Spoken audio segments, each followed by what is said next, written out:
Hey, how you doing, guys? This is Little Powerhouse 102. How you guys doing? I hope you guys are doing all right. Yeah, guys. Hope you guys are up to a little storytelling or something you guys already know. I like to do these videos from time to time and talk about, of course, our favorite toy line, the origins, and He-Man, of course, the main character or one of the main characters that make Masters of the Universe. This wonderful, wonderful toy line and storyline, and everything that comes around it. Everything that just wraps around this wonderful story, this wonderful toy line. Since this toy line started in 1980s, in the 1980s, you guys know what I'm talking about. This toy line was a phenomenon. It was something huge in the 80s. It was just popping, yeah. And what I want to talk about is this wonderful, wonderful story. How does He-Man exist? What's the story behind it? What's the fantastic story behind it? We're going to talk a little bit about that. And I might be wrong in some things. I'm not an expert, but let's talk about it, yeah. If you guys seen the 2000X cartoon, He-Man and the Masters of the Universe, to be exact, it gave us a lot of origin stories, a lot of origin, how different characters became who they are. And it was a very exciting cartoon, interesting. I loved it. It had all the elements that it needed, that you wanted to know about a character. The origins were there, not all of them, but some of them. But the main one is how did He-Man become He-Man? Like I said, it's a beautiful story, beautiful, beautiful story, and we're going to talk about that. As you know, King Grayskull here, as you see him here, a fantastic specimen of a warrior, and his battle line were naturally like that all the time. They didn't need to call out the power. They were naturally powerful. Naturally powerful. But I mean, as powerful as he was, he had a lot of doubts as anybody else. He had his wife, which was a sorceress at the time, and they lived you could say a wonderful life, king and queen, with their problems, of course. He had to deal with Hordak and the Snake Man. And if you guys seen some of the cartoon episodes, when King Hiss is fighting He-Man, in some occasions, he tells He-Man, or replies to He-Man, "You are no King Grayskull. You are no match for me." So you start thinking, how powerful was this guy? Just himself, his pure strength, his pure heart, his will to fight for good. How powerful he is. And he was huge too as an individual, much bigger than He-Man. So it was an amazing thing to see in the cartoon. And sometimes we forget about those things. But it's nice to go back to the roots and think about it. If they made a movie off of this, that'll be like the first part and then part 2 He-Man, you know? That'll be awesome stuff. Awesome stuff with the technology they have right now and the graphics. It'll be amazing. Really amazing. But anyways, let's go back to the story. We got this fantastic warrior. And there's a battle where he loses his sword.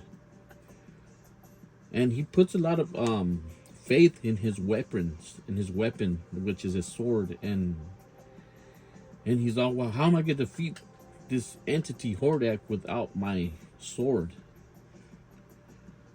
So he has to go into a journey where he has to complete certain tasks.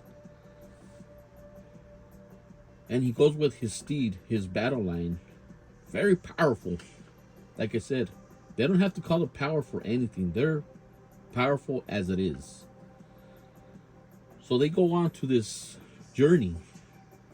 And they pass their 3 tasks that they have to pass. And it's amazing. It's just amazing.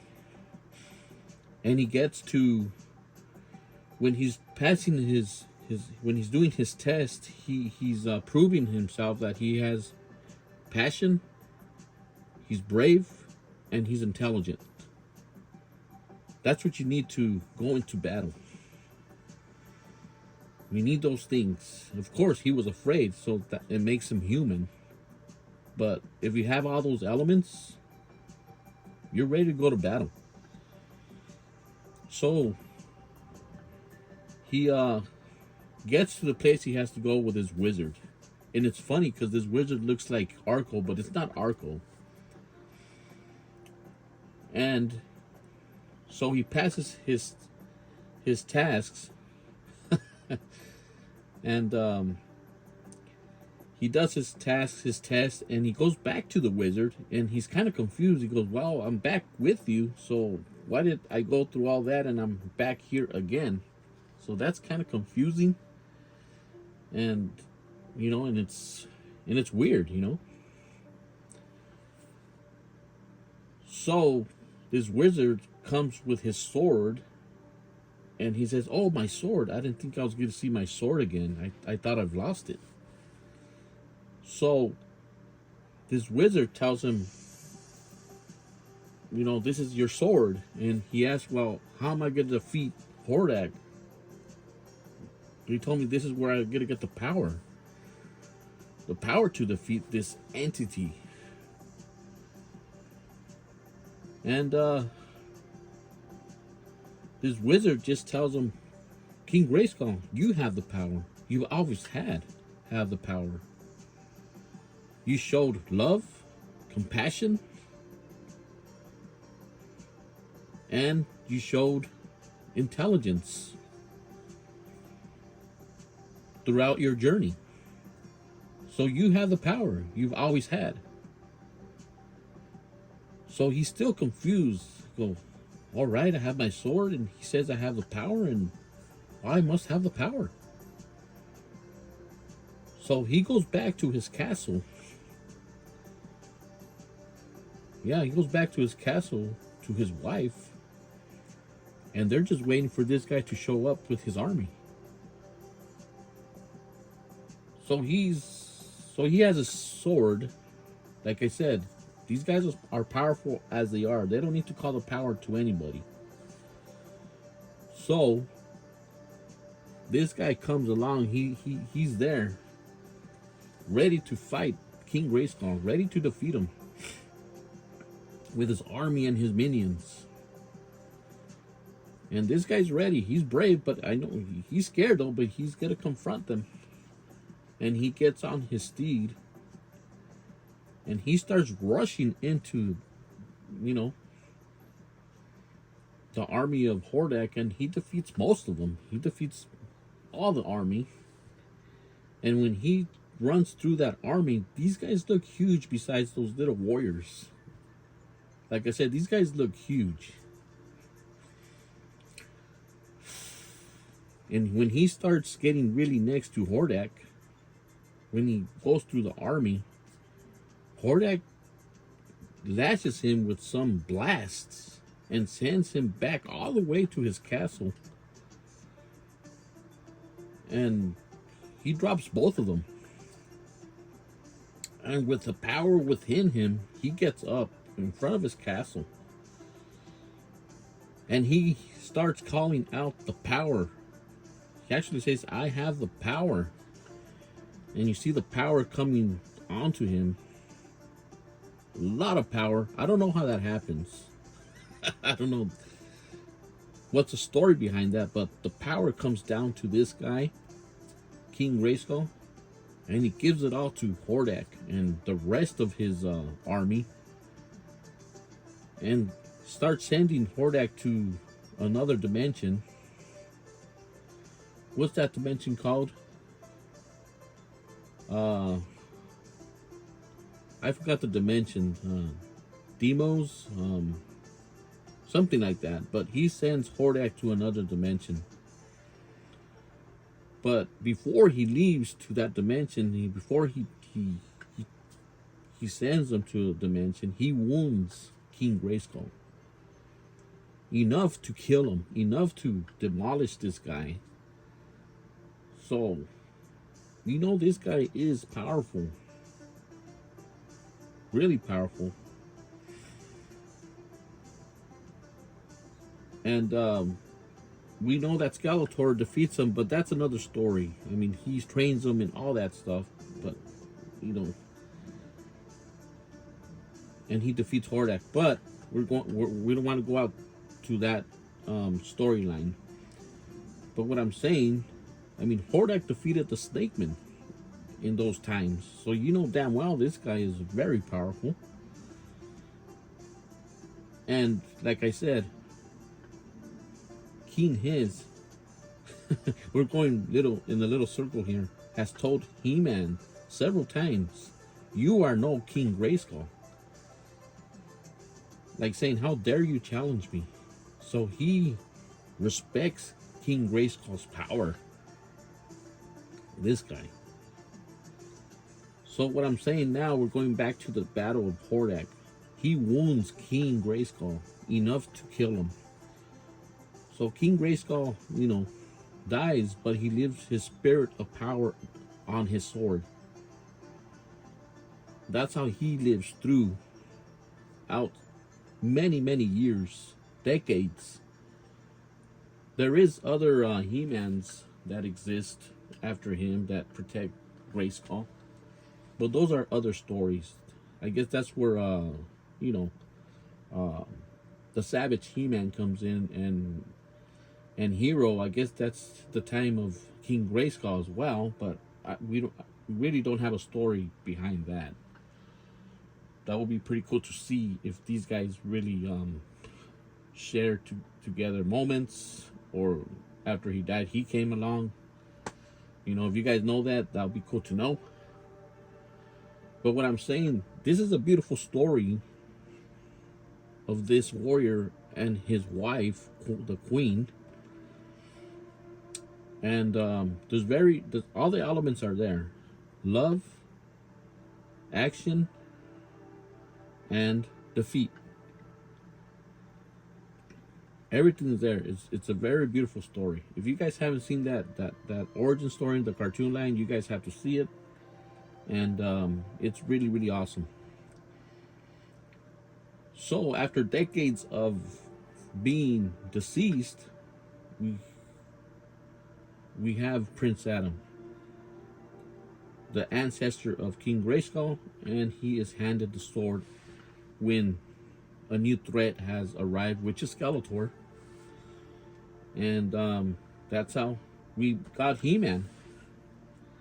So what I'm saying, guys, I mean, we know, most of us know that, the story. And it's just an amazing story after that. There's so many stories you could do after that. So many scenarios, so many things you could do. Stories from other warriors that can involve He-Man and other stories. It's just a fun franchise.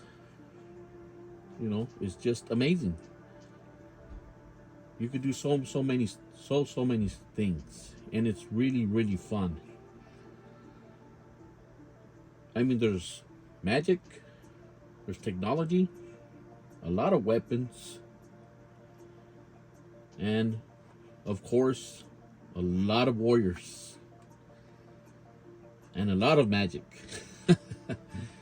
So there's a lot of things that could happen right, that could happen wrong. But there's so much stuff now you could do. We have the Snake Man, we have the Horde villains, we got Skeletor's villains. We have all those warriors, all those, you know, leaders of the evil warriors is just amazing. It's just awesome stuff. The only guy that we didn't put here is Skeletor. I mean, um, one of the main villains that make this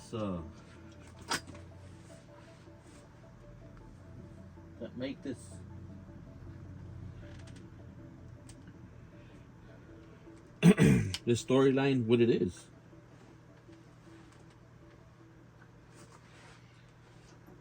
And like I said, it would be awesome if we had somebody in the movie business that will do a really good movie for